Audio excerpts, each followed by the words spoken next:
মন মুগ্ধ করা একটা ভিডিও। শান্ত ভাইয়ের ভিডিও, শ্রেষ্ঠতম ভিডিও এটা। সত্যি অসাধারণ লেগেছে আমার কাছে, আপনারও ভালো লাগবে, দেখুন। সানি, ওই যে হেরা তোর বাড়ি পিছিয়ে ছিল। আপনারা আইছেন?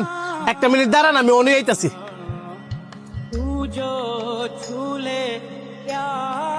নেন ভাই বোন। এই লোকটা কি আপনার কাছের কেউ? হ, সমস্যা নাই। হ্যাঁ, আমার আপন স্বাস্থ্য ভাই। তাইলে ঠিক আছে। এখন আপনি ধরেন বয়ার একটা সময় নষ্ট না করিয়া আপনার সুদানে বুঝালন। কি এর ওষুধ রে? ঘরে কেউ অসুস্থ হয়েছে নাকি? আরে না, ঘরের কেউ অসুস্থ হয়েছে না। আমার গরু দুটার ফোনানের লেগে ইঞ্জেকশন পুশ করবো। কি কস? গরু দুইটারে ফুলাইবে লেগিয়া ইঞ্জেকশন পুশ করবি? হ, এতে করে আমার অনেকটা লাভ হইব। সাইডে আয়। গরু দুইটারে চুড়ুতে কষ্ট করে বড় কষ্ট ভেজাল ছাড়া আর অনেক কয়টা টেয়ার লোভে ঘুরিয়া গরু দুইটার মধ্যে ইঞ্জেকশন পুশ করবি? আরে এতে ক্ষতির কিছু নাই তো। আর কয়দিন পরেই তো কুরবানি, যাই নিবো। হ্যাঁ, তো নিয়ে এটার জবই দিয়ে দিব। ক্ষতি তো তোরই তো না, কারণ তুই তো আর গুস্ত খাইতি না। যে বেড়ারা গরুড়ে নিয়ে কুরবানি দিব হেরা তো গুস্ত খাইব, এদের তো ক্ষতি হইতে পারে।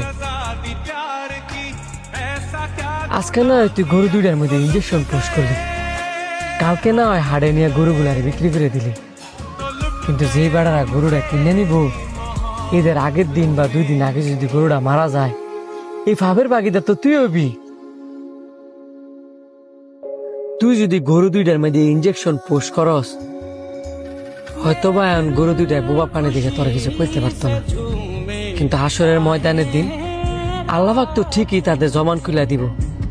তখন গরু দুইটায় কইব, হে আল্লাহ, এই লোভী ব্যক্তি কয়টা টেয়ার লোভের আশায় আমগো শরীরের মধ্যে ইঞ্জেকশন পুশ করছি, আমগোর অনেক কষ্ট হয়েছে, কিন্তু তখন আমরা কিচ্ছু করতে পারি না।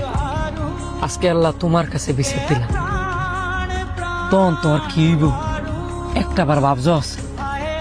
তুই কইতে পারবি, তুই সব কি কইতাছস? আর বেড়ার কি গরুর মধ্যে ইঞ্জেকশন দিতেছে না? তাছে বাইক যা। অন্যের ক্ষতি করতে চাইলে ওই ক্ষতি নিজের উপরই করে।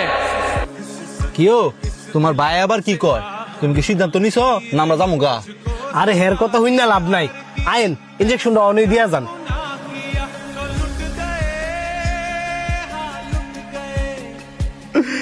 আল্লাহ, আমি না দুটা লুমি করছিলাম, এই কারণে তুমি আমার এমনি